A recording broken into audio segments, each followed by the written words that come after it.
No tune-up in Dublin, dude. That was a street fight in a wet atmosphere. It was physical. It was ugly at times. And then at times it looked real good.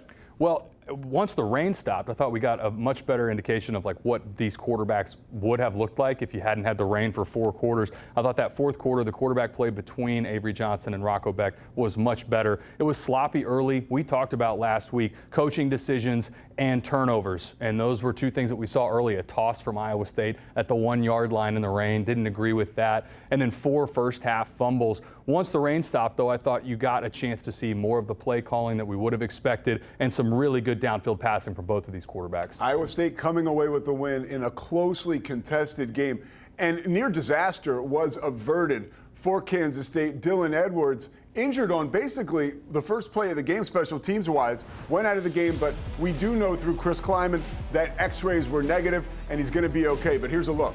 Great that the x-rays came back negative. It was odd. He jogs off the field, and I think we all expected, Kansas State fans especially, that he would be back in the game. He wasn't. Immediately was evaluated and did not return. And I thought it was interesting that Avery Johnson, his carries, only had 8 carries on the game. I thought when Dylan Edwards went out, my first reaction was that Kansas State would lean on him more in the ground game. We didn't see that. Curious if that will evolve as the season goes along, but I know Kansas State fans eager to get Dylan Edwards back. Joe Jackson in relief of Dylan Edwards, 12 carries and 51 yards. Next game up for Kansas State, they play North Dakota on Saturday. That game will be on ESPN+.